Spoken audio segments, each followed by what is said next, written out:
Do a little dance, make a little love. We're down tonight. We're down tonight. We are here live. Seeking Counsel returns 2021, smashing it. Hey, everybody. My name is Jason Blewett. Welcome to the Primal Man Project, Seeking Counsel. Tonight's episode we have titled Rifles and Riffs. Did you like that, Ben? That was pretty sick, huh? I love that. Yeah. I'm here with a good brother, Ben Tenison, who is just an amazing human being and stepping into some really awesome and exciting things in his life, and we're here to share and celebrate this man. Seeking Counsel, for those who haven't seen this program before and who might be watching on Ben's channels, Seeking Counsel, the tagline is finding men of impact with wisdom to share. And Ben's got a really cool story about the work that he's been doing in the last 6 to 12 months, stepping from music as a passion to music as his purpose. And Ben and I have been lucky enough to work together in the context of the programs that I've run. So Ben's a spearman and a pathman. So he's a double graduate of my two programs. My retreat is Sharpen the Spear, and my life transformation program is called The Path. And Ben's I've been lucky enough to have Ben in both of those programs. And man, yeah, really keen to dive into all the beautiful things that we've been working on together. But Ben, are you good? You push through your stuff through to your socials? Yeah, let's do it. Yeah, cool, man. Yeah, brother. So introduce yourself, man. Say hi, and let's get into this chat. Hey, I'm Ben Tenison. I've been in the army for 6 years now, and I've just got out, and I'm pursuing the career that I've always wanted to pursue. Being a musician and being a performing artist and a songwriter and a producer. And yeah, I certainly wouldn't be pursuing these things if it wasn't for Jason and what he offers in his courses. Broken through awesome. A lot of boundaries. Yeah. That's so good, man. So Roxley is you're the first person who I've posted and promoted a program where I used AKA, and it's actually legit. Yeah. Yes. Also known as Roxley. Yeah. So tell me about where you got the name. I was really clear when I got into the artist stuff that I wanted it to be like a brand and like separate from myself, and be like something that was like a whole package. And I really wanted to get out there and create this whole package and have a message and have things that I wanted to say to the world. And I thought the best way to do that was to do that with an AKA, with a name, different name that I went under. And I remember when I heard the name for the first time, I was sitting in like the back seat of my family car, and we were driving home from school one day randomly, and there was something on the radio, and one of the presenters' names was Roxley, or someone they were interviewing. And in my head at the time, I was really self-conscious of myself, and so I was like Roxley. I was like, that's such a cool name. I was like, if my name was Roxley, I would be like funny. I'd be like outgoing. I'd be like sexy. I'd be like fierce. Whoa. I'd be like getting after it. And I was like, yeah, if my name was that, I would be the dude. And so when I looked to try and find an artist name, it was there. And so it's just, I've been carrying it around in the back of my mind since I was probably about like 12 or 13, I reckon. It's just been sitting there. And I guess what we did in the Path and on the Spear sort of unearthed that. And once I got to the point that I was ready to step into it, it was just there. It's like, hey, here I am. So I just went for it. And it's been really unique. I was really expecting like someone to have already taken it, but it was free and open, and I'm like, that's it. That's a sign, man. I love how you designed the person that you wanted to be. You know, that you saw that aspirationally. Like, yeah, Roxley. If I was that dude, I would be X, Y, and Z. And I love that about humans. We're such a strange animal. We can actually design ourselves. We can design who we want to be and the life we want to have. And that's the work I do in the Primal Man Project and in the work that you've done with me in the Path. But that's wicked that you already had that idea that you were going to design your life and design your identity based on what you aspired to be. But you obviously weren't quite there yet. Tell me a bit about your story, man, like where you came up and what music was to you in your life, because it's now become this big thing, but it wasn't always. Yeah, definitely. When I was a kid, like the first thing that I sort of felt about myself was that I was really shy, and like I grew up as a really shy kid, and I had this really defining experience where we were at preschool and we were supposed to be like up singing a song for like all of the parents and stuff like that, and I was like so nervous about sitting there singing in front of people and being in this group of people singing that I like went and I like hid under the piano. The teacher was playing the piano, and I was so like terrified by the whole experience, but I felt like the safest place in the room was like where the music was coming from. And so I just like sat under the piano, and I've just always had like this real connection to music. I felt like music was like this safe space that like if the world kind of terrified me a little bit, that I could like retreat into music. And so I've always like felt so comfortable in music for that. And I really thank it for that. But yeah, I've worked through those issues now, and I can really show up as the person that I need to be to create it and put it out in the world. But yeah, I really want people to hear what I do and feel that connection to it as well, and for it to be like that kind of safe space for them if they need it wherever they are in life. That's unreal.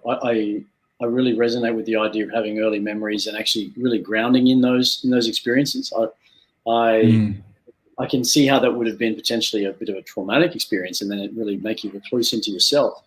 Where did you get other than that experience? I heard a little bit about your early love for, sitting in the car, listening to music, talk to me about where you fell in love with music.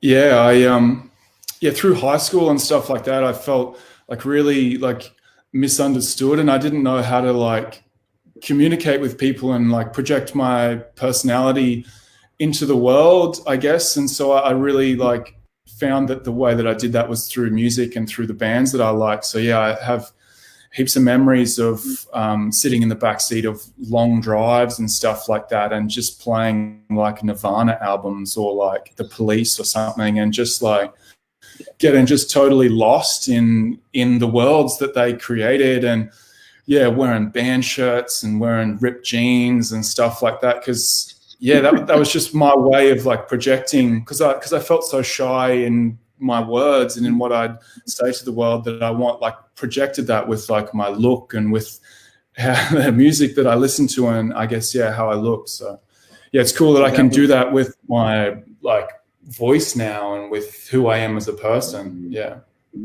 So you actually found your voice, literally, figuratively, not even a metaphor. Yeah, literally. Tell me about that journey. So you maybe going back a step. So you were in the army for a good while, man. Like you were shooting at shit. Like how does that happen?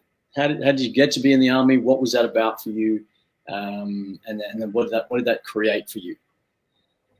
Yeah, so I joined the army because I gave up on music, because I got to a point and had a situation happen, and then I was like, no, that's it.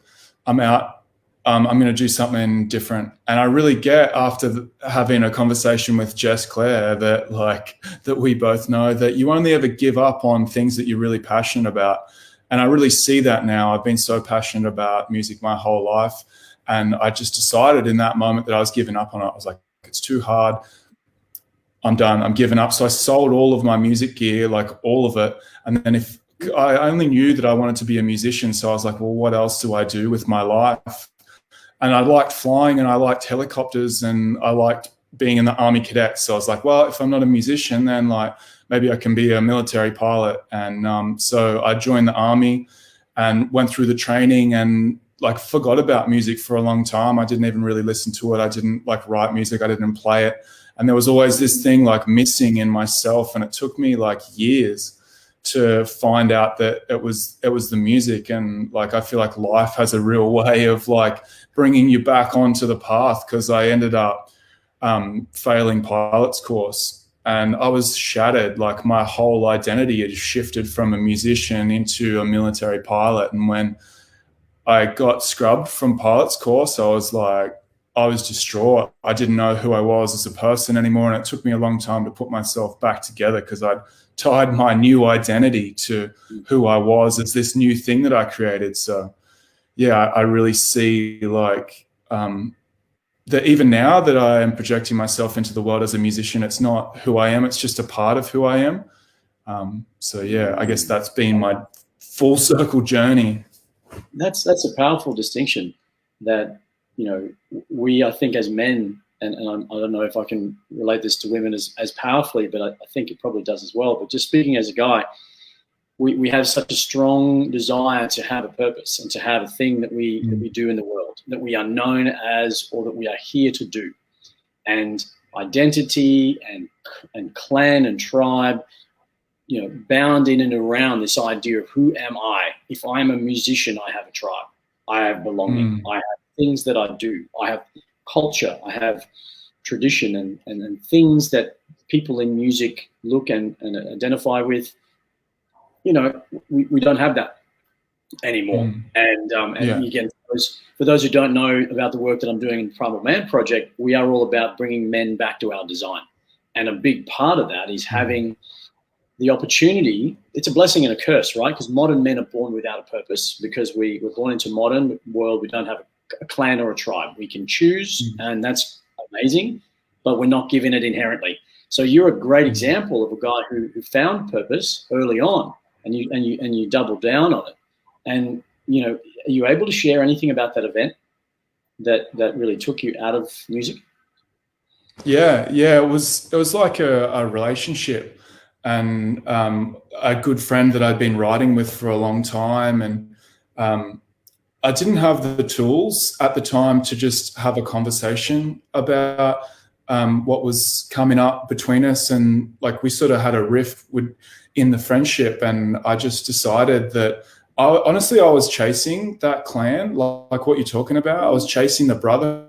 I was chasing like those people around me, and that's what I was chasing in these other musicians. I wanted like the camaraderie and all of that, and what I felt in that friendship kind of falling apart was that, people don't have my back or something like that. So it was like, if I joined the military, there would be a bunch of people that have my back.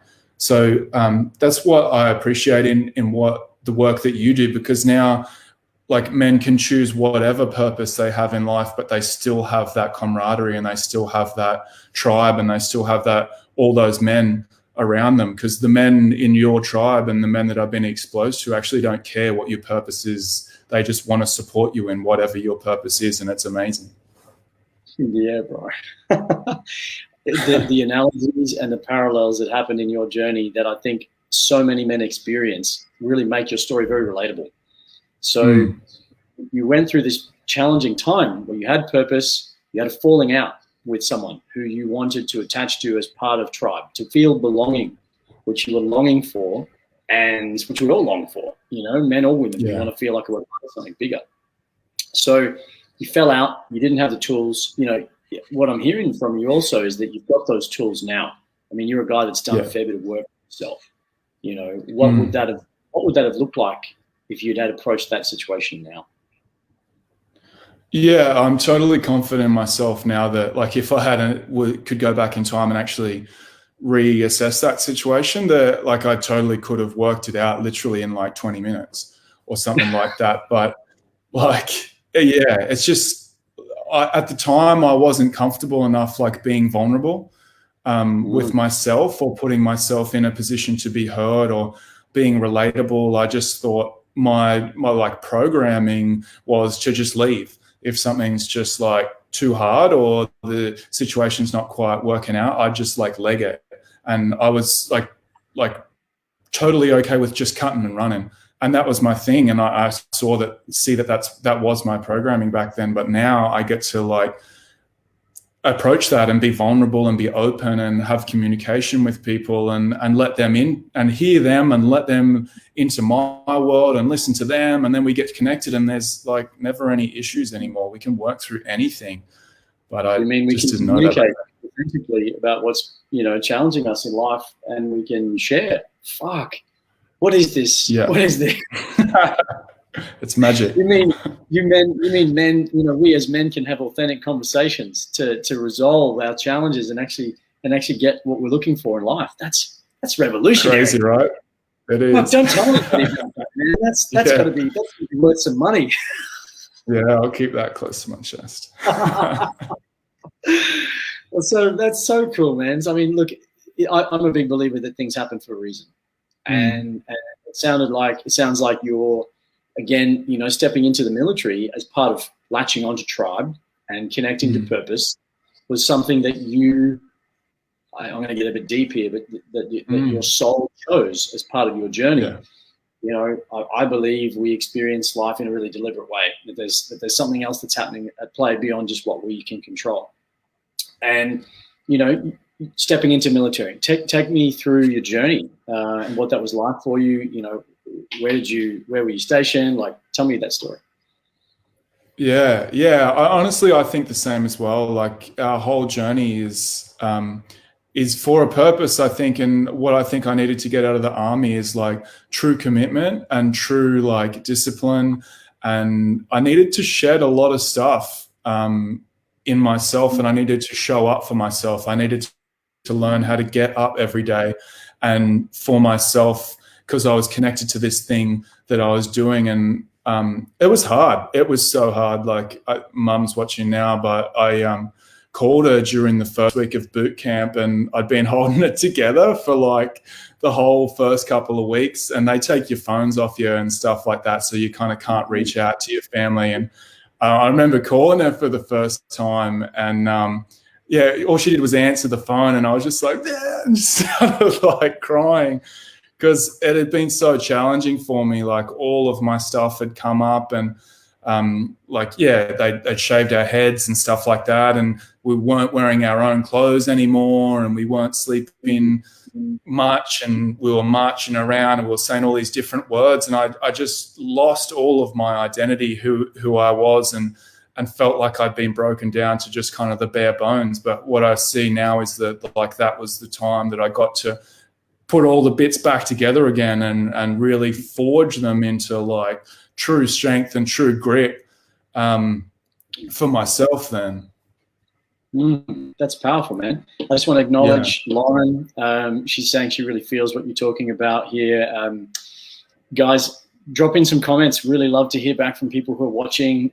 Beth, she says, thank you so much for sharing your journey with us so beautifully and with full vulnerability. Beth's a big fan. Beth, for those watching, is my partner. So, yeah, she's a big fan. That's amazing. Yeah, man. So I really get that, and that's part of the system, isn't it? The military was designed to break you down. So you're not an individual anymore. You don't have your social constructs and comfort zones anymore. You become ubiquitous and part of the tribe. But even more insidious than that, you actually just become part of the whole. It's almost like you become like the part of the hive mind. You're not even allowed to think. You just are in the organism. Yeah. I can't imagine that's a really... you're just in the big green machine. Yeah, I can't imagine that's a really fertile place to create and foster creativity. No, certainly not. It was really challenging for me as a creative person to kind of come in and give up all of that and start taking orders and start marching with all of the other people in a group, in the line, swinging the arms like exactly the same as everyone else. All of my stuff wanted to be like, oh, I'll just wear my shirt out today, or like, I'll have a couple of buttons undone or whatever. But like, we just get ripped for anything that wasn't like the same as everyone else. And yeah, it was like, yeah, even if the corners were messed up on your bed or whatever, like all your sheets are ripped off and they were in the hallway, like if you were different. And so all of my stuff that was like creative and it's my identity to be like late to stuff. And like now I had to be on time, dressed exactly the same as everyone else's. And it took a long time for me to shed that. But like I am appreciative of that because now I get to bring this like discipline to what I do as a creative. And I think a lot of creative people struggle with that they are so creative that they like don't actually know how to structure themselves, and they don't know how to like put these things in place, and they actually just don't know how to show up and do the thing. Where I feel like I'm good at that now. If I set something in my diary, I just get to turn up and I just get to create with no judgment or filter. That's powerful, which is the concept behind Bohemian Bootcamp, which is it's a brilliant name. I don't know who thought of that. Jason Blewett or someone, I can't remember. Some coach that, you know, was poking and prodding and scaring the fuck out of a dude who wanted to create something, and we just pushed him to the edge and pushed him off the edge and watched him grow some wings. Yeah. Tell me, so Bohemian Boot Camp, it's a perfect segue. Let's talk about it, because that really is where I'm hearing you talk about the discipline that you learn in the military and this creative space that's got this contradictory name. It's a Bohemian Boot Camp. What the fuck's that about? Yeah, like before I was the musician that left high school, that studied music, that did all the things that like got up at 12 o'clock during the day, that didn't really have much of a job, that just went around and did whatever he felt like or whatever. I was that guy, but then I joined the army, and then I was the guy that turned up on time with the iron shirt, with like the boots shined, with the everything. And so I really feel like I've got the yin and the yang now, where I've got like both ends of the spectrum. And I think they really meet somewhere in the middle now. And like you on those calls really helped me discover that. And yeah, I really do think that like discipline can be freedom, that we shy away from discipline because it's hard sometimes and all our human stuff gets in the way, and we think and we judge ourselves, and sometimes we don't feel good in the moment. But like when we commit to just showing up, there's actually just freedom in just knowing that you're going to do it. And then when you do it, you create amazing stuff. And like we had that with Vince and I, the other guy that started Bohemian, is that a lot of times like all our stuff would come up, but I would tell him that I was going to write a song today and that I was going to send it to him at before 11 o'clock that night. And so I'd finish work and I'd be tired, and I would have been running around doing silly things all day, and all I wanted to do was sit on the couch, but I knew that I'd told him that I had to do it. So I was like, all right, well, I don't feel like it, but I'm just going to see what happens. And so I got up there and I got to my instrument, and I just started, and then you get the ball rolling, you start to get traction, and next minute it's like 3 hours, and like you've created this thing that you're like, oh my God, this is so good, and you're so pumped. But before the discipline, you were like, oh, I can't be bothered, I don't even want to do it. But just showing up, and then it all unfolds from there. So I really think that's where the discipline meets the creative in that, and that's what we want to deliver to people in Bohemian Boot Camp. That's unreal, man. I really love that.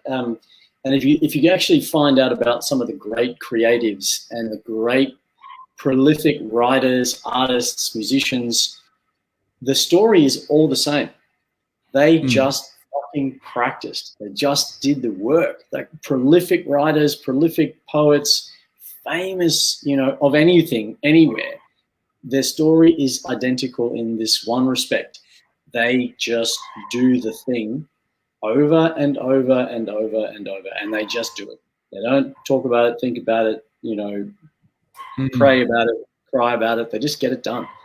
So I feel like you've got this superpower, and I feel like if people can learn that from you, it's going to just catapult them in their creative space. And I acknowledge myself in struggling in this area, that I have a lot of really interesting insights into the world of humanity wrapped around this distinction of what we used to be and how we can bring it back.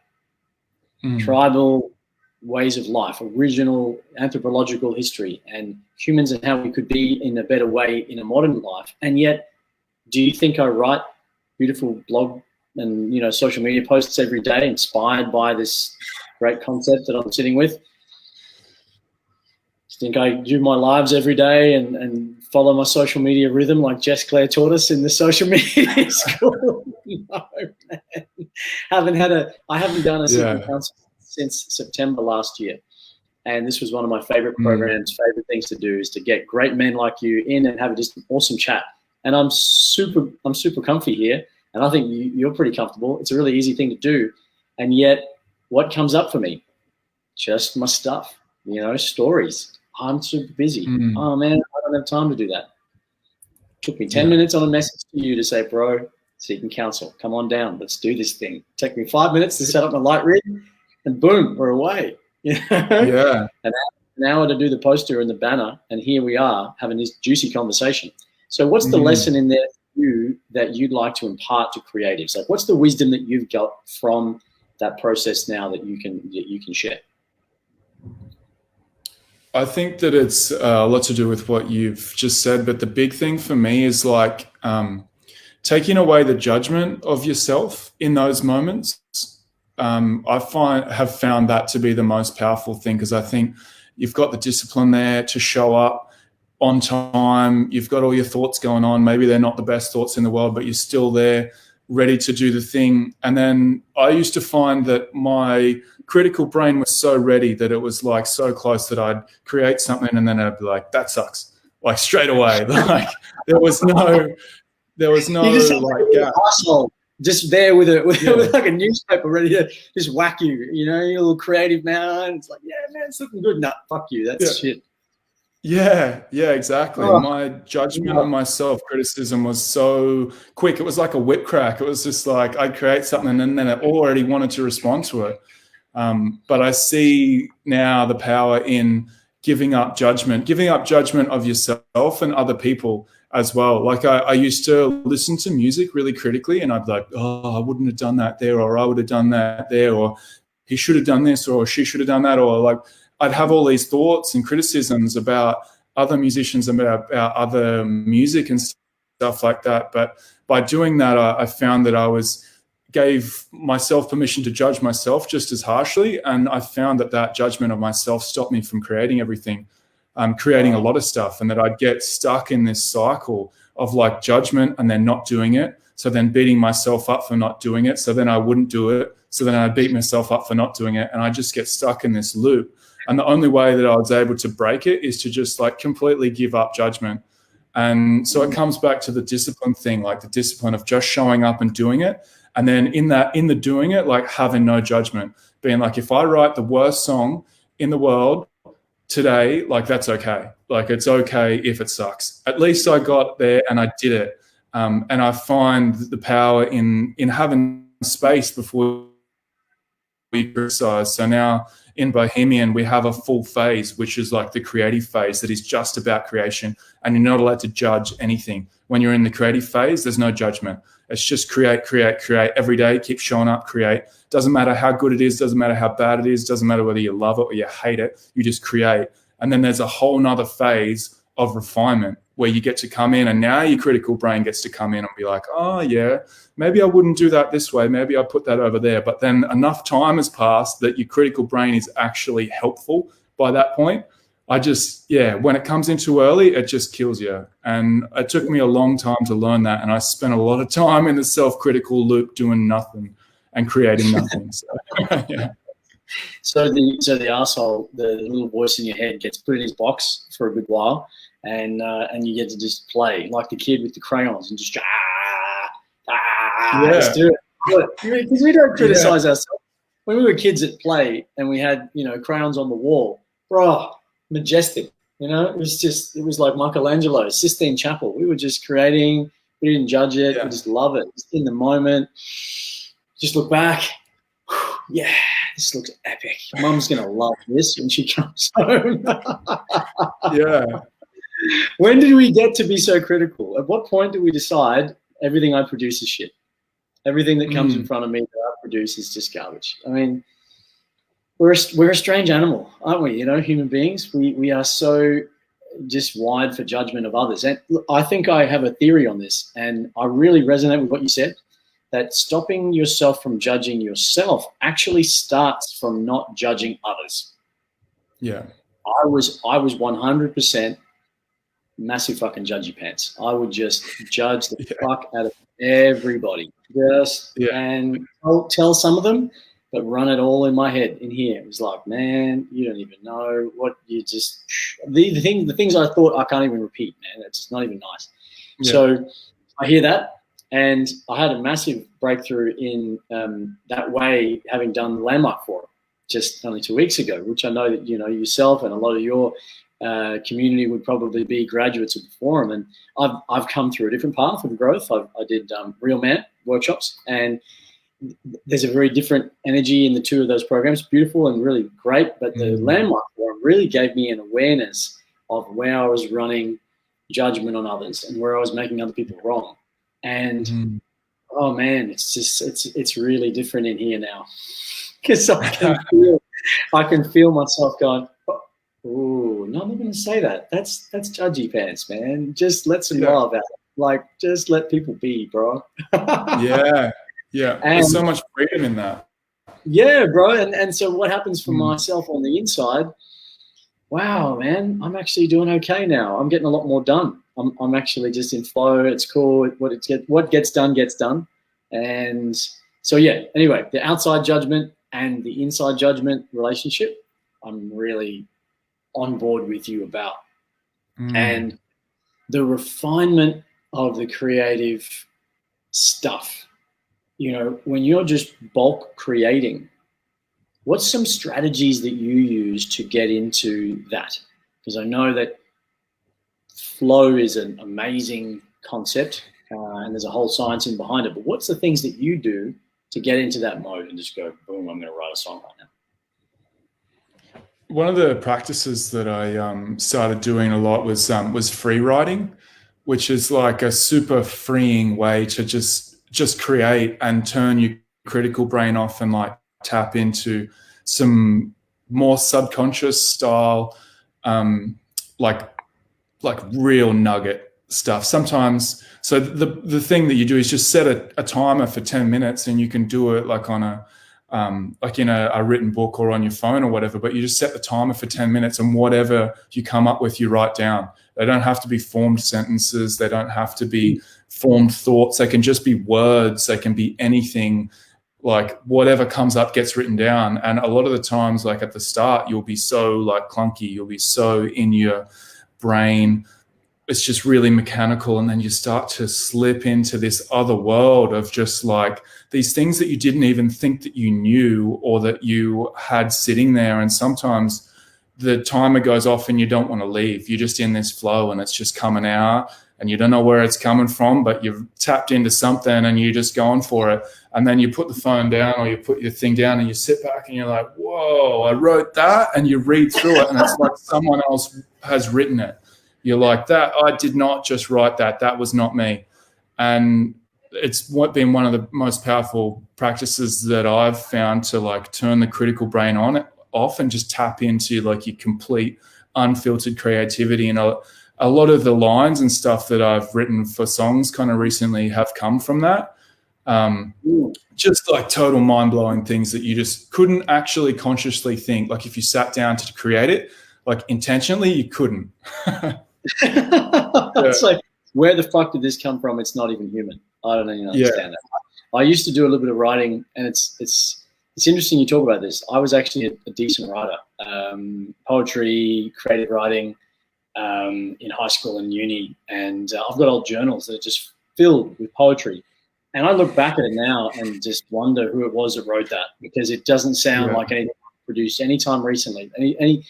No person who I can identify with as me wrote that, because I'm so different to who I was that 15 years ago, 10 years ago, that it actually feels like another person.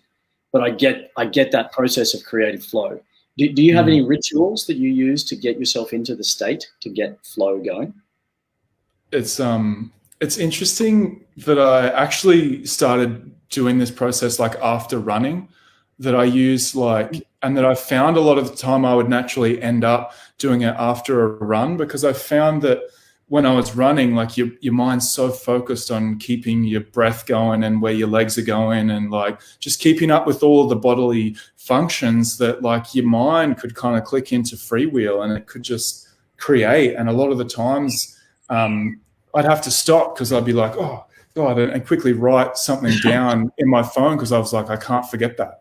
And I'd go like on a free run, I'd call it, and I'd just run on the path or whatever, and I just let my mind go into free flow. And a lot of the time I've been finding that subconsciously, like I would come to a lot of conclusions that I wasn't logically able to. Like if I was writing a song and I was like, oh, I got to finish this verse, and I'd spend ages logically trying to like work it out. Oh, I'll put this there, put that there. But then I'd get frustrated and just go for a run, and I'd be running along and be like, that's it. That's what it needs to be. And it would just appear like in there because I wasn't logically thinking of it. And it just surfaced. And then I was like, oh, thanks. And then I just put it in the song. But it was like detaching from that critical, logical mind that wants to run everything and control everything. That's powerful, man. That's some really practical strategies. I really love where this conversation is going. I feel like it's adding a lot of value. What else do you think this would apply to? You know, you've got this creative endeavor around music. I mean, where else do you think this is a strategy people can deploy?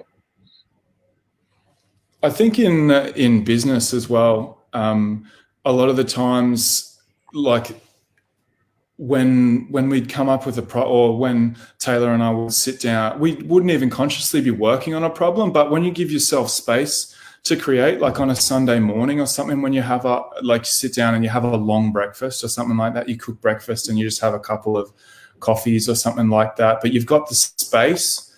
And then like we would just come up with these amazing ideas to solve problems that she was having in her business or my business or something like that. They would just be there because the space was available to do it. And I just think that if there's a problem, like especially as men, we're like, what's the solution? Like I need to write it down. It's an equation. I just need to carry the 4 and then, there's a formula to it. What's the formula? And I used to just beat myself, like just the problem. Like you just got to keep hitting it with the hammer.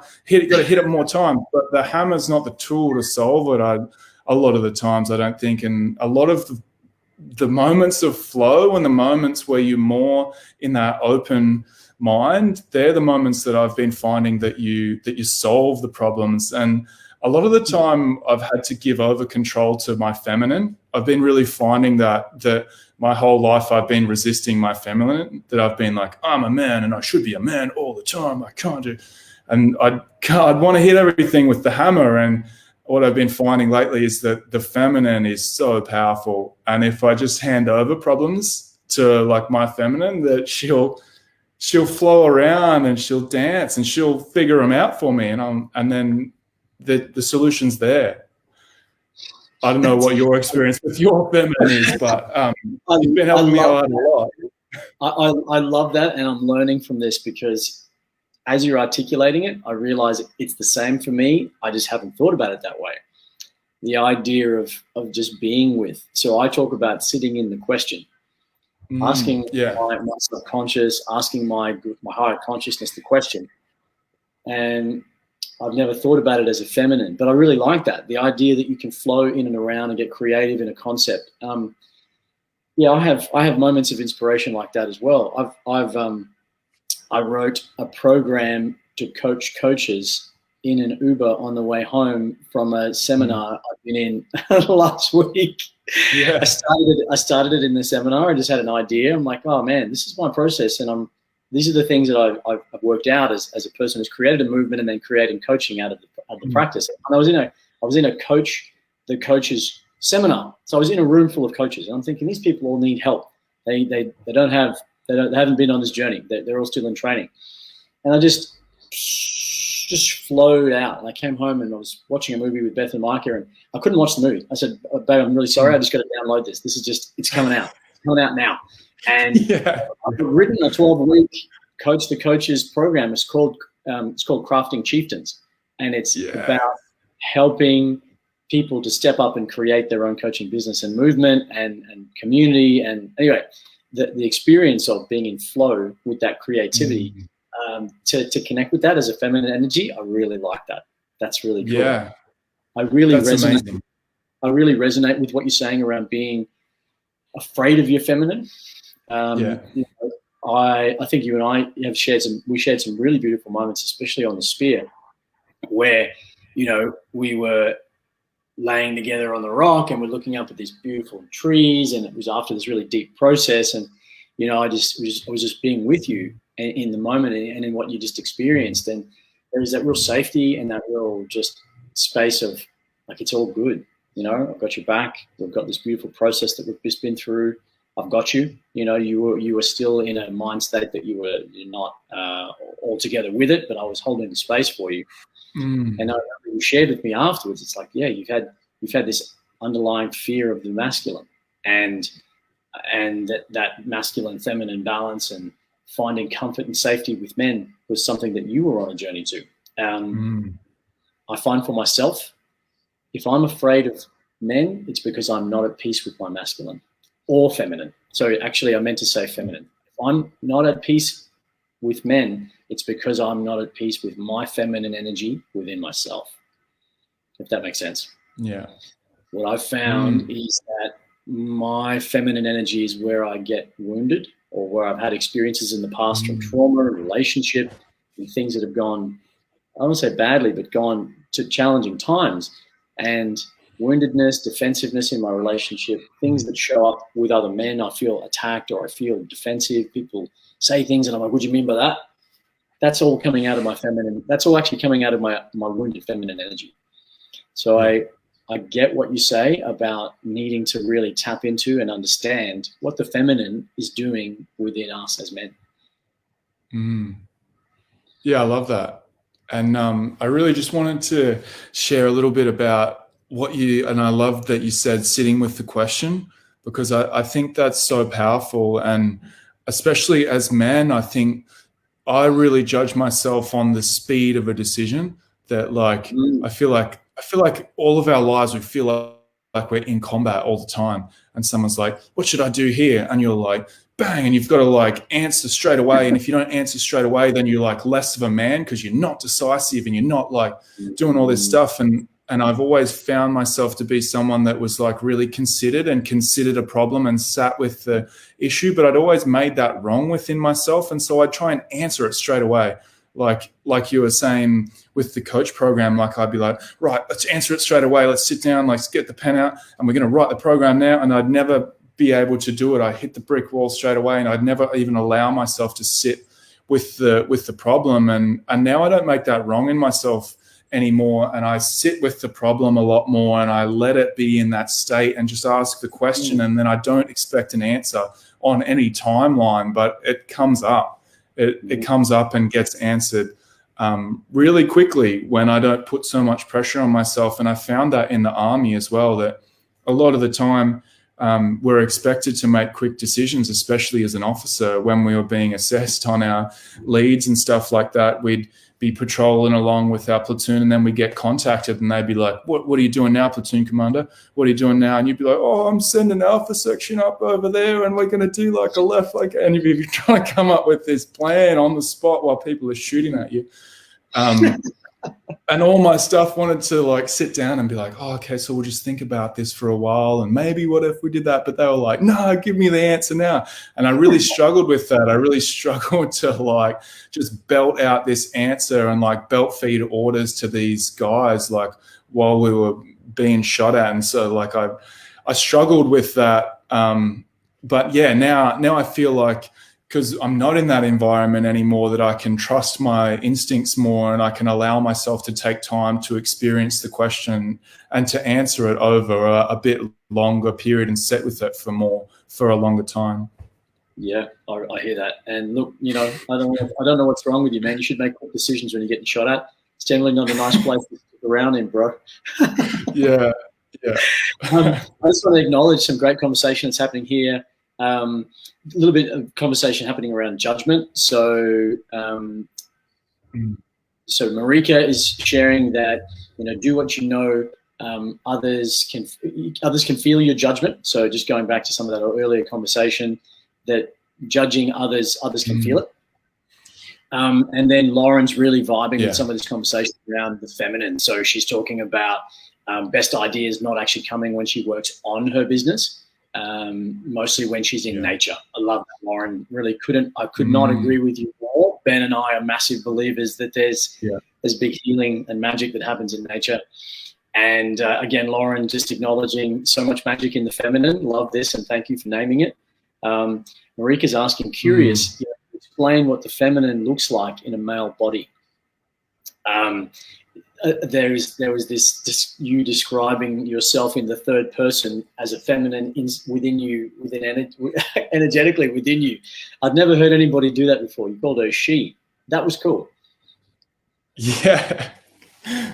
Because we did a cacao ceremony the other night, and I really got in doing that. And especially being in circle with women. I was in, like, the circles that I've been in with before have been very male dominant, and there's men around, and like we're in the masculine space, and you just know that you're in a masculine space. But this circle, I was with my girlfriend Taylor and Emily, and it was strange for me because we were in this like tender feminine space, and all of the energy was different. And I didn't know what to do with myself, and like truly I felt a bit uncomfortable because I was like wanted to like be a man, and I was sitting in this thing and I'm like crossing my arms, I'm like doing all this stuff, and I really had to give over control of that and allow myself to step into the feminine space. And what showed up was that I really have restrained my feminine, and the image in my mind that I'd like tied her down, and she just wanted to be up and dancing and flowing and moving, and I'd tied her down. So and I felt, the only way that I can describe it is that I felt like a cinder block, that I felt like, and I'm doing this film clip that we're shooting next week, and I'm dancing in the film clip, and we'd started rehearsing for the dance in this film clip, and I was like moving around, and I was moving like a man, like doing this stuff, and I just had no like flow about me. And then we sat down and we did this cacao ceremony, and with two women, and I got that I'd restrained my feminine, and I let her take over. And next minute I'm in this dance rehearsal the next day, like doing all this stuff, and my shoulders are moving and my hips are like doing stuff, and I was like, who am I? Like, yeah, it was amazing. Like, and I just got the power of the feminine in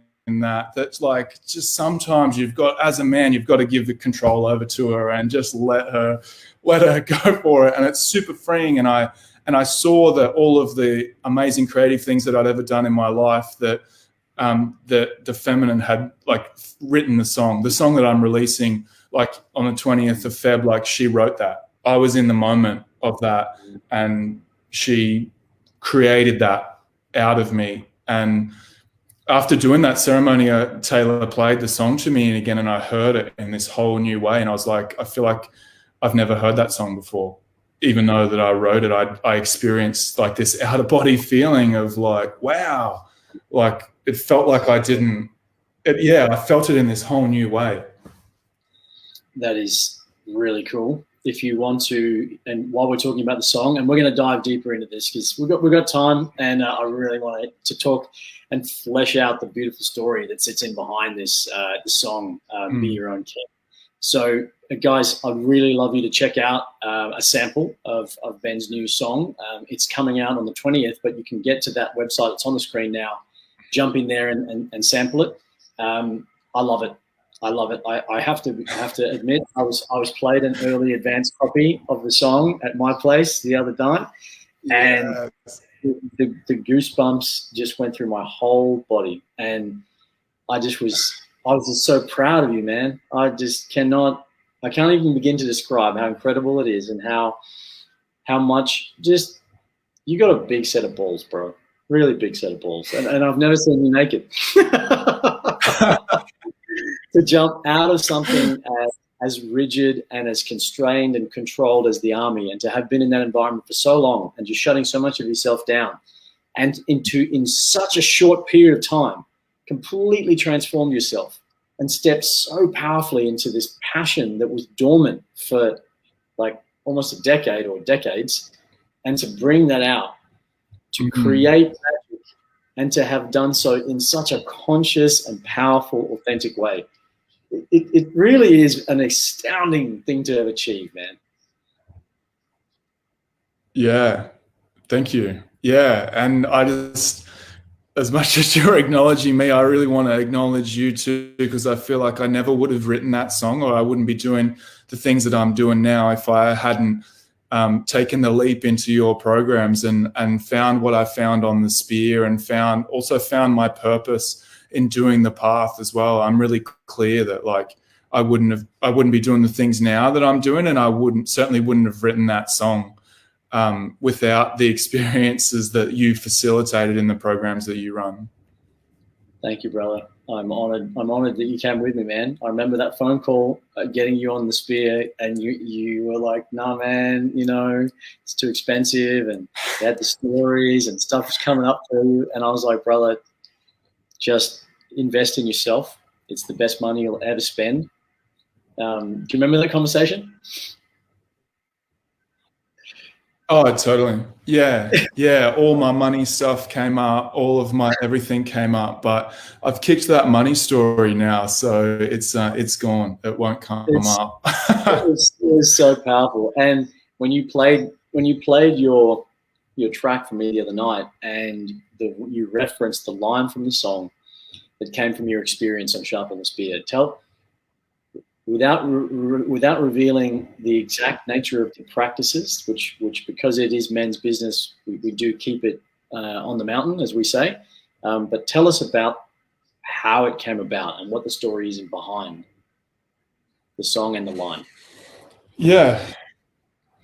Well, the whole song really came from the space that I was in after doing the spear, because what I got from doing Sharpen the Spear with you was I got that how much I beat myself up on a regular basis, that I was I just got how unkind I was to myself, that I was a people pleaser, and I was so kind and so nice to everyone externally out in the world, that all my love went out there to all those people, but I didn't love myself, and I didn't take good care of myself. I would take care of other people, and then I'd put all of my own stuff to the side, and I just criticize and beat myself up.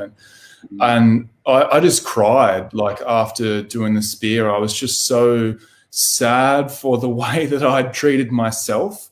And I was so humbled and sad about that I just cried for ages, because I was kind of distraught by how critical and much I beat myself up, that I just took myself out, and I'm just you can have whatever you want. We're going wherever you want. You just tell me. And I got to look after myself for the night. For the first time ever, I got to do something nice for myself just because I was doing something nice for myself. And so in that experience, I sort of was mulling that over the next couple of days after doing the spear, and I was kind of I needed to create some song titles for an upcoming writing session, and I was like,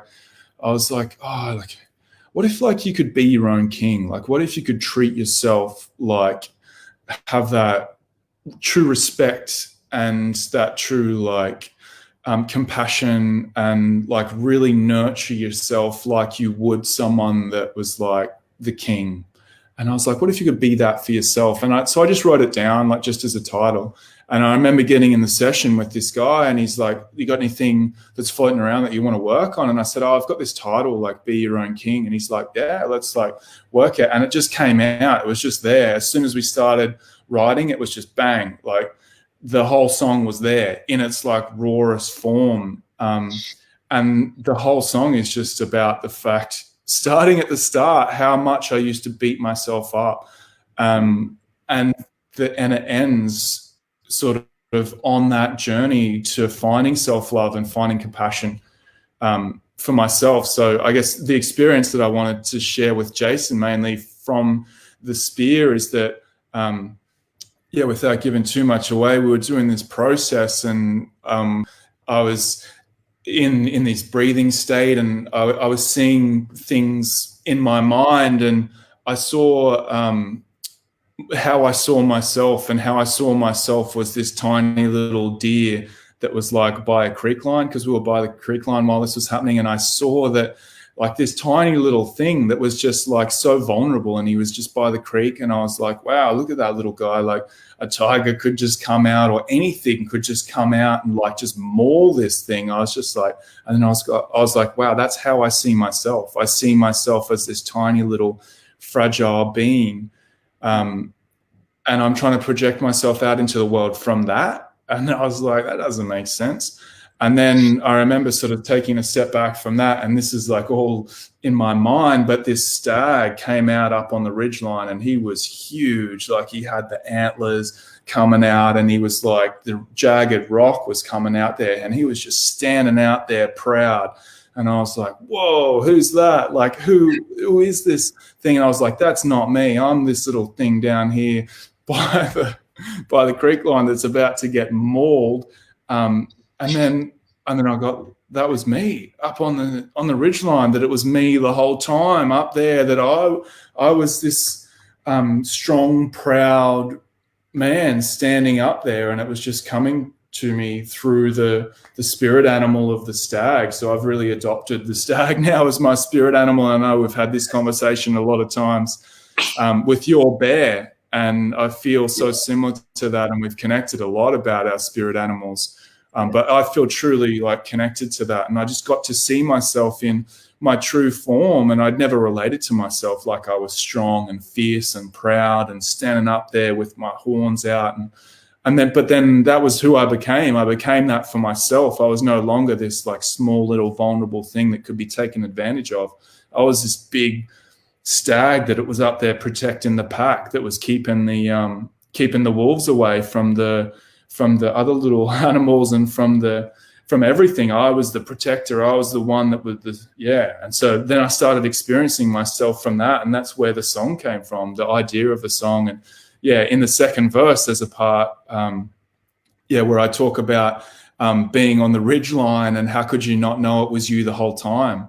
And I didn't know that was me the whole time. And I'd been relating to myself like I was this tiny little thing when, I wasn't. I'm getting full body goosebumps as you're talking about it, man. I'm just feeling the energy of that, because just there with you, like as you came out of the vision, and you recounted that story, and how you had this beautiful other dynamic in there that, if you don't mind me sharing a little bit about it, that your partner, the Taylor, was in there, that you saw a metaphor of your parents, and that you thought that they were the protectors, and that you actually realized it was always yourself. You always were the protagonist of your own story. You always were your own king. And when you played that line for me here at the house, and you guys came over, and I was just full body, my neck's there, hairs on my neck, it up. Oh, I'm getting it now again, man. It's just powerful that we get to create this possibility for ourselves. And I'm so honored that I helped you, facilitated you to find your own spiritual animal. And it's such a woo-woo concept. Before I experienced the concept of creating a totem or being connected to an animal, I thought it was garbage. I thought it was just the stuff that they just did in movies and new age wankers did to, what's your spirit animal, man? My spirit animal is like the toad, it's like the spots on the top, and it's like it represents like all the different, atoms in my body, and it was like just really deep and spiritual. And I was like, you fucking idiots, what are you doing? Running so much judgment, so much judgment. And then I was like, oh, and then I had this experience, which I've shared with you before, where I was in a breathwork practice, and it's profound. It's still with me, so close, that I had this, traumatic experience of my son having been, separated from his mother, and she was supposed to come back, and she didn't, and he just sobbed and cried, and we were waiting for her, and she never returned, and I had this rage that came out, and it's a powerful place to express from, because you can do it in a safe container and be facilitated in this. And I expressed that rage. And in that rage came the roar, and in the roar, I became this primordial bear that then tore apart a mountain that was just in such like demigod, like something out of a myth, and tearing apart the mountain, standing on the rubble and the remnants of what was remaining from the mountain. And the trees were about this big relative to the side of this fucking monstrous demigod of a bear. And it was the most powerful moment of my life. And standing on this rubble of the mountain, roaring out onto the sunrise. And as the sun rose, I realized this was my kingdom. This was the kingdom of my life. And I was free from pain. I was free from this trauma and experience. And I just imprinted in me the spiritual connection with the animal of the bear. And that's where the paw comes from in the Primal Man project. That was my first cathartic experience with breathwork. And the second one was when I met the Primal Man, when he gave me the message to say, we're getting it wrong, which I've told on this channel before. But I really love that we found your stag, bro, because it really just such a powerful symbol and such a potent totem of pride, but also power in a really clean way. I really resonate with that animal. And bro, you're about fucking 8 feet tall, so it could not be a more perfect animal. I had some photos of you and me and the rest of the crew at the Human Business Collective, and I had to stand next to you, didn't I? I'm 5'9", and you're just like up here, like my older brother. Your arm. So yeah. How powerful is it that we get to choose, that we get chosen by animals to be what we need to be? Oh yeah, like I had the same thoughts about that. I was like, I don't know, like I've heard people talk about like totem animals before, but I'm really not like into it. I don't think I'd have one, but like I can't unsee the things that I saw in that breathwork session, and like it's still so vivid in my mind. And like even you recreating your experience, then I can see like your vision like so clearly in my mind as well. And it's beautiful. It's unbelievable, and I feel like amazing to have had that experience and get to carry it with me forward and share it with people. And like there's so much power in sharing it. I still freak out every time I go to share that with someone, that they're not going to get it, or that they're like, I'm going to sound weird or crazy, but every person gets it. Yeah. Every person that I've shared that story with gets it. So I just want to acknowledge a few people who are just dropping in on the comments. Dear brother of mine, Brett Della, over in Perth, who's a man in the same work as I am. He runs workshops over in Perth, saying, found your power, found the real you, talking about you finding your totem. Proud of you both, says Brett. Susan Thompson saying, a beautiful unfolding and witnessing and accepting of knowing that Source, God, dwells within you and within all of us. And Brett saying, can't wait to hear the song. So thank you everybody for dropping in with the comments and keep them coming. It's great to have some conversations that are rolling out. So thank you so much for sharing about your experience on the spear. I'm just going to put up a quick banner up here to let everybody know. If you want to join us on Sharpen the Spear, it's on 20th of March is the next spear, and we're filling up those places before we get to it. So, other than what you just described, what was your experience like on Sharpen the Spear, and how has it influenced you where you are now? Yeah, I really got to be in touch with other men in a way that I hadn't really experienced before. I didn't realize going into it that there was like a gap between me and other men.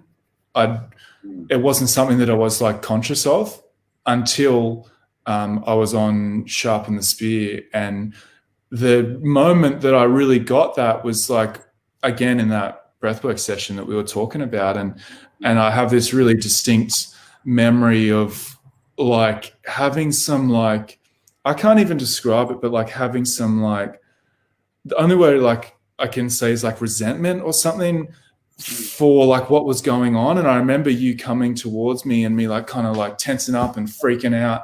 And then I sort of like got that I was like, this man is here to facilitate us in our truest form, and he's here to bring the best of us out in all of these men here. And I was just like, that's so beautiful. How can I possibly have any like ill thoughts towards him as a man? And then I got, oh wow, I feel that about all men. And I got that I have this distance, and I've been keeping myself distant from all of my other brothers. And so I just started crying again. I was just so overwhelmed by that I'd been holding on to that for so long in my life. And I felt like so connected to you in that moment. And I felt so connected to all the other men that were in the spear as well. And like truly appreciative to just have like supportive, like unconditionally supportive men around. I guess, yeah, I'd felt that there had always been conditions before in friendships and stuff that I'd had before. And I just felt that these men just had my back, like whatever was going on. And it was beautiful. And yeah, that was my big takeaway, that men were there to support you, not stab you in the back, that they were there to be your tribe members, to be your friends, to be your supporters, not steal your thunder or whatever version of story I was running before then. I get, that we create story around the experiences that we had, and it sounds like your early experience with the man that you had the falling out with as a musician may have shaped some of that. And also, I can imagine there would have been a lot of distance that you would have had between yourself and men in the army. That would have created distrust and distance. Is that fair? Yeah, totally. So many times you're under a lot of stress, you're not sleeping, you're uncomfortable, you're wet, you're cold, you're tired, you're humping around however many kilos on your back out in the bush for like months. And a lot of the time a lot of tension comes up and a lot of frustration, and people give up on each other, and people get shitty each other, and we call it, like in the army, going jack on each other, but yeah, basically just like letting each other down. But stuff like that happens, and it does happen in life because life is challenging. But in those environments, a lot of the time that happens, and I see how I built distrust with men before, and it was so beautiful just to come back to that men are there to support you and hold you in all of your pursuits in life. And so I really got that from you and the other guys on the Spear. I'm so pumped that you came with us, because the way that we get to show up as men now is, and this is, I believe this in my bones, we were designed to be this way. And it's returning back to that design. And men's business, for those who don't know this idea, it's about the idea that men are uniquely positioned to understand each other and to support each other in what we've got going on, and that should be revered and held sacred, and that we should have space to go and do that and to be with men as men. And I didn't understand that as a young person, and we get to recreate that. We get to create the sacredness of holding space for each other. And the men's circles that I run, the Spear, which was spoken a fair bit about, and the path. So that was the next really powerful chapter that you and I've shared together. It helped you create the possibility, supported you in creating the possibility for the work that you've done. What was that you took away? What distinctions did you get from that experience? I'd always felt like in life that I've like caught glimpses of what I wanted to create and what my purpose was and what I was here to do and what I wanted to create myself to be and how I wanted to support others and how I wanted to like leave a legacy that like it was like breadcrumbs, and like I felt like I was like trying to like put a whole puzzle together with only a couple of pieces. Like I was like trying to put this whole thing together, but really I only had 5 or 6 kind of little pieces to create the whole thing. But what I found from the path was that like the work was so in depth and it was so structured, and we literally started at the bottom and we built the pyramid from the ground up, and like that thing's sturdy like by the time we'd constructed it. And I really felt that on the path, that like I wasn't like working with breadcrumbs anymore. I wasn't like seeing fragments of my purpose. I was like carving out like chunks of rock that were going to support me like in my path moving forward. And so I really thank you in that, because like the work that we did in that like is the foundation for like the purpose that I feel like I'm bringing to the world now. And like my music and stuff is only one sort of facet to that. But I feel like I have this real direct purpose, and it was created in the path, like, in words and in who I needed to be in that moment as well. Because a lot of the path was just breakdowns all the time, dealing with like being overwhelmed. But you got to shed a lot, and I did a lot. And so you thanks for holding me through that. This ability, Ben, that you turn up to the call and you'd be like, bro, I had all my shit come up. It was so good. I've never had somebody embrace their coming up as much as you did. And it was so powerful to see you just creating opportunity. You're like, oh man, me and Taylor, we just had this massive fight. It was just awesome. I was like, what? And you just have this really unique and distinct ability to just carve opportunity from every adversity in your life. Everything that comes up is beautiful. And I actually learn, and that's what I love about this work, is that I'm learning from every man in that program. When I go on the spear, I take wisdom home from every man who comes with me. Yeah. And you were very much amongst those in that way in the path. And yeah, I just think you are a shining example of someone who's stepped boldly into their purpose, having converted it from a passion. I really want to hear more about, I want to showcase you in what you've done to do that. I want to talk from a mindset perspective. What was it that freed you up to allow yourself to do that? And then what have you done on a practical level to make this a reality? Because it's a question I have often. Men come to me and say, I want to do this thing. I hate my job. I'm feeling stuck, but I don't know what to do next.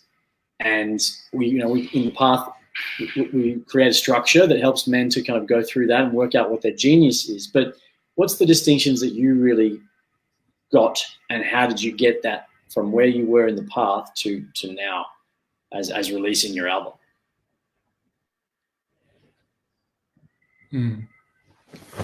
Yeah, I really have pulled a lot of strength from the stuff that you've told us in the path, like around values and around purpose, because I really fall back on a lot of that stuff now. Now that I've created my values in life, I see them coming up everywhere. And I say created because I think they are created. And when we don't create them, they create them for ourselves. Like we subconsciously create them. And a lot of the times they're the ones that we don't really want to create. So I guess what I really got from the path is that it's actual work that we need to do, and that every man and that every woman should do work like this, but it's not taught to us, and it's not something that we're told that we should do. Because I really felt like in life that I was moving around life. I was just snaking around trying to do the things and get the job and then have a car and then go over here and get a loan out because I got to buy a house. And I was just doing the motions, but I wasn't creating a purpose, and I wasn't creating the foundations of what I really truly wanted in life. And I felt like we did that on the path, that we did the work that needed to be done. And a lot of the time it was challenging. It was challenging work. It's stuff that wasn't there before. You're literally building the foundation of a life that you want to live into. But yeah, in the creation of it, then we get this freedom of knowing our values and knowing our purpose in life. And every day I just get to get up now, and I'm excited to get up, because I'm I get to live this thing, and now I get to do that. And I'm excited to do all of the things that I'm doing, because I know that it's connected to my purpose. And so I don't feel like that dread anymore. And I don't feel like that, oh, now I've got to go to work again, and now I've got to do this thing. There's this excitement. And I get to bring the values to problems. Now, when something comes up that I normally, I had a story that life was hard work, or that things were hard work. And I really broke through my hard work story in the path, because now one of my values is adaptability, and I get to be adaptable. A problem comes up and I get to shoot it from all these angles, before I was just trying to go straight through it. Which is hard work. It's hard work when you're trying to ram straight through a problem head on. But if you're adaptable, you get to come at it from a few little angles. You get to sort of think about a different approach. And now I bring that adaptability to all of the challenges that I have. And it's been so freeing in doing that. So I really thank you for creating the concept of values for me, and allowing me to create my own, because now they get to run my life rather than the subconscious one, because having hard work as a value is just not that empowering. I want to grind. I just want to have grinding as my value. That's what I'm going to bring into life. Not working smart. I'm just going to work hard, and I'm just going to sabotage it, because I've got values. I've got shadow values that are just subconscious pain that are expressing in the way I choose to live my life. Yeah. So you created this possibility for yourself. You set this powerful groundwork. You understood what it is that you were here to do. You stepped into it. How did you get from there to here?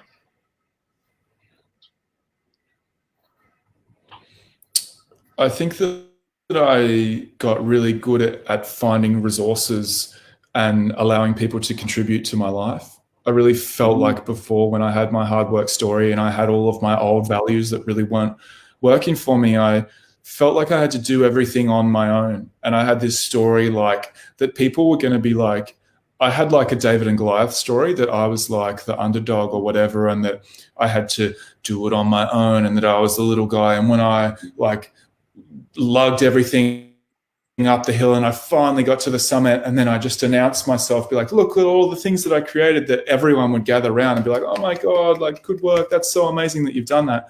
But people actually really want to be on the journey, and they really want to contribute to you. And when you actually just let them in and you let them contribute and you let them be a part of your journey wherever you're at, like, there's so much more value in that. And then you get this momentum that just like you actually can't stop. Like, I feel like when you're on your own, and I was in I have to do it myself, I was pushing the block up the hill and it was just me.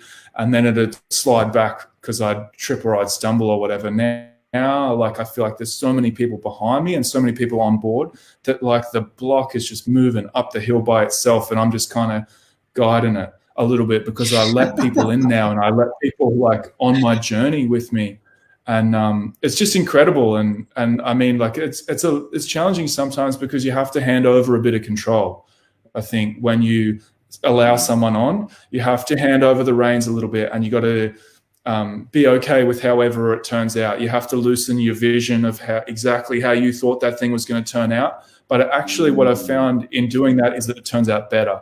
That you like thought it was going to be here, but when you let someone come in and contribute to it, it actually ends up like there.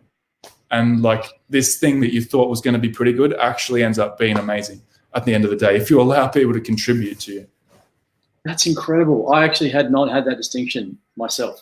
And I realized as you saying it out loud, it's exactly what I've done. I just didn't know that. I didn't know that I'd done that. So letting people in, and I think I really love the concept from Landmark Forum around enrolling people in possibility. Yeah. And it's one of, have you done the Gallup strengths test? No, I haven't. You definitely should. It's a really powerful tool. Some people do personality profiling. So this is probably the most comprehensive personality profile you'll ever do. And what they say is you don't look at your weaknesses. Don't look at your gaps. Double down on your strengths. And my strengths in this Gallup strength test is winning people over and helping people to understand an idea and conveying that in a way that enrolls them in a possibility. And I realized I hadn't enrolled people in possibilities in my life, and in the programs that I run, I'd made less phone calls than I did, helping people to come to Landmark Forum. So I had this concept that, letting people in to what I was doing, letting people into my success, and then letting people in to celebrate with me. I graduated on Friday from a coach program that I've been doing all year, and they asked the question, who are you going to invite to celebrate with you? I hadn't thought about it. I hadn't given myself permission to celebrate myself. Yeah. And they actually had a big process around it in the seminars. So this is a pretty intensive educational seminar, and they had a big section around celebrating. How are you going to celebrate? So I invited my family, and I put a post up, on social media the other day, celebrating what I'd achieved. Never had as many people respond as that, and I had this acknowledgement block. I couldn't acknowledge myself. I couldn't let people in to be on my journey to win with me. Beth has been an incredible.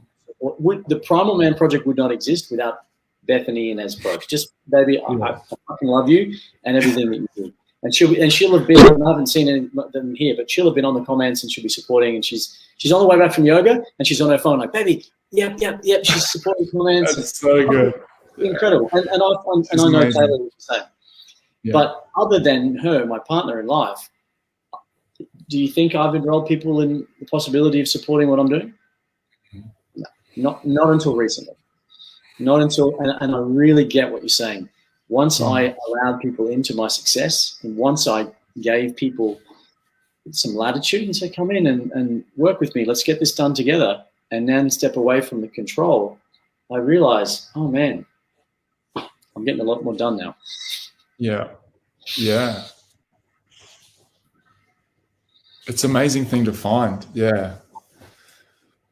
I just think as human beings that we kind of struggle, like we're never taught how to invite people to things, how to enroll people, because there's a technique, and like it's a skill to be able to invite someone and to enroll people. And I sucked at that as well. I'd never celebrate myself for anything.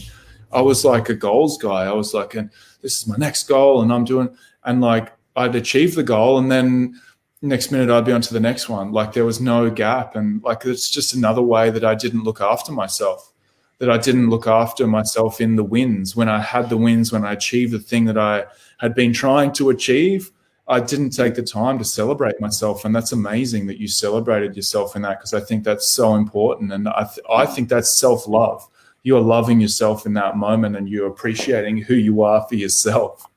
Yep, 100%. And what I also really got with, and I want to come back to you and talking about your journey, because that was a powerful distinction, and I really, really get and resonate with that.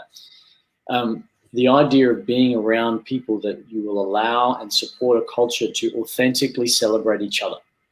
That's what I've created in the Primal Counsel, which is our men's circle and private Facebook group for men, is that after you've come to a men's circle, you become part of a closed community that is there to authentically celebrate each other and celebrate success and wins, to share the challenges and the hardships that you're going through, that people are going through, and to even just be there to witness whatever's going on. We don't need to fix. We don't need to come in and give advice and support and tell people what to do. Just be there to witness. But the bit that really came up for me was celebrating each other.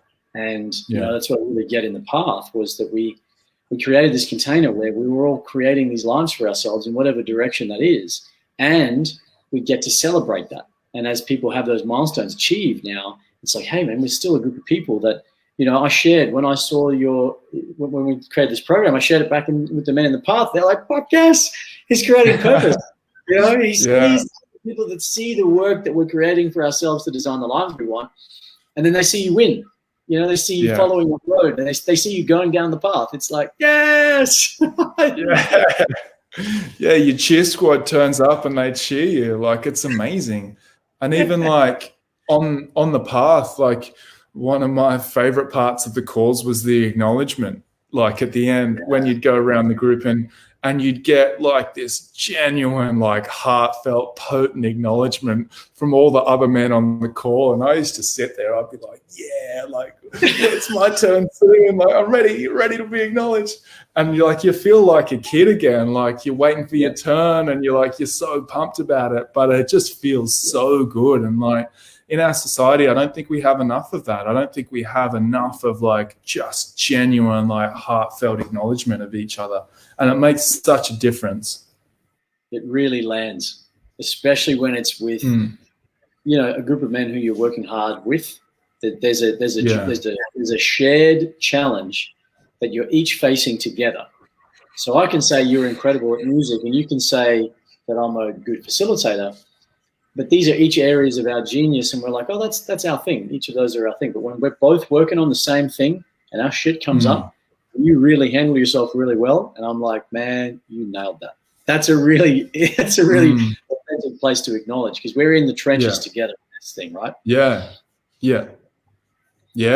And I think sometimes, especially in Australian culture, we get we do the kind of the piss taking or the joking around and stuff like that, which is awesome and creates community of its own as well. But sometimes I think we do miss out on like when that sort of culture's ingrained, like a footy team kind of culture, where it's like, yeah, you take the piss out of each other. That's really fun and engaging, and it's awesome. But we miss out on that true acknowledgement of each other in those moments, I think. And yeah, I get that. We don't do piss taking in our circles. Yeah. We don't. It's not a thing. The tall poppy culture needs to go. It really does. Yeah. And it doesn't mean to say that we need to grandstand and aggrandize ourselves, but there's a big difference between authentic acknowledgement and boastful egotism. And when we as a culture find that balance, I think we're actually going to be a much more successful country and a place where people take their lives less. And I don't want to get too deep. I don't want to get too deep, too heavy.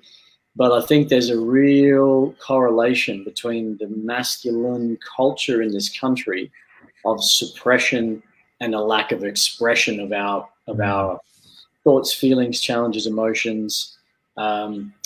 It's not a secret that the reason why we take our lives are because we can't express, and that the lack of expression is depression. And if we could all acknowledge ourselves authentically, recognize our own genius, and step into our purpose and do the things that we love, we have a really happy country of people that are doing the thing that they were fantastic at.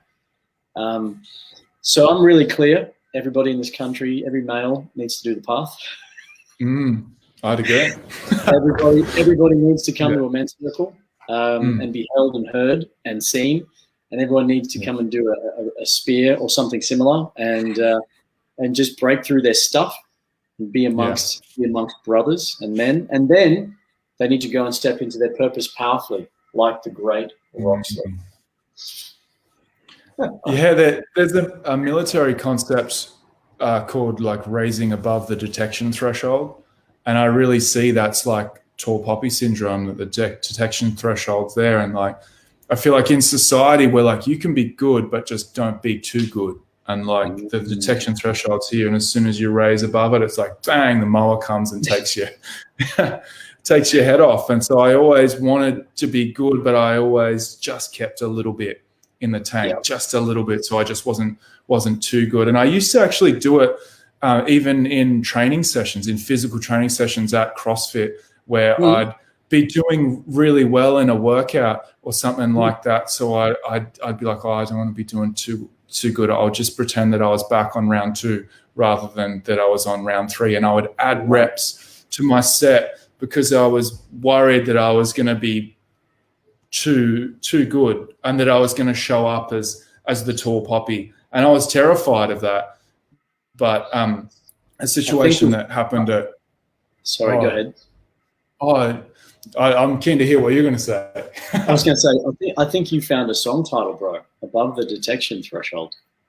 Ooh, I have to write that one down, Above the Detection Threshold. Yeah. Yeah, bro, I can really feel that. It's like, keep your head down, don't express yourself, but man, let's get above the detection threshold. Let's get everybody above the detection threshold.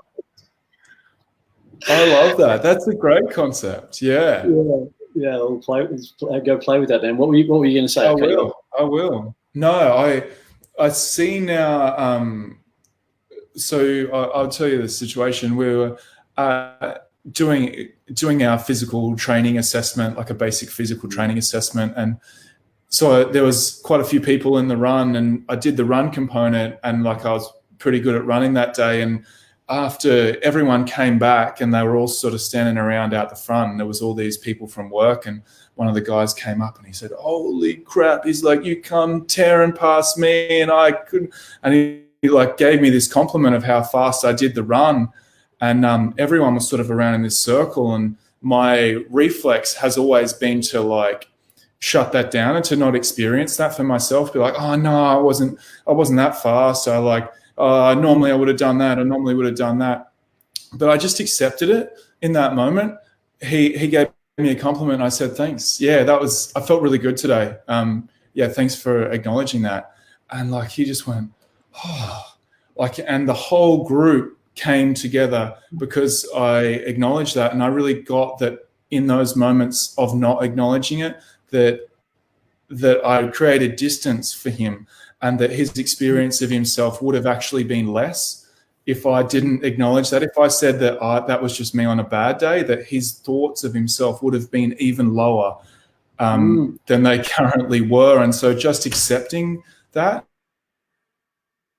allowed this whole community to start generating, and then everyone ended up in this huge big conversation. These people that had spent like months in the same building not talking to each other were all now talking in conversation with each other and interacting. And I just I just got the power of acknowledgement and acceptance of being a tall poppy, accepting the poppy. Like, yeah. Bro, you're going to have some difficult times pretending not to be the tall poppy. Yeah. Yeah. Yeah. You're not a small man, and that's powerful. We come to the end of an hour and a half, and it feels like it's been 5 minutes. I love this program. So tell people where we can find you, and I've got the link back up on the screen again. So make sure you jump on. And when's your album out? 20th? So the single's out on the 20th. That's the best moment, because I won't let you create an artist profile until you have a song to release out in the world. So yeah, the Spotify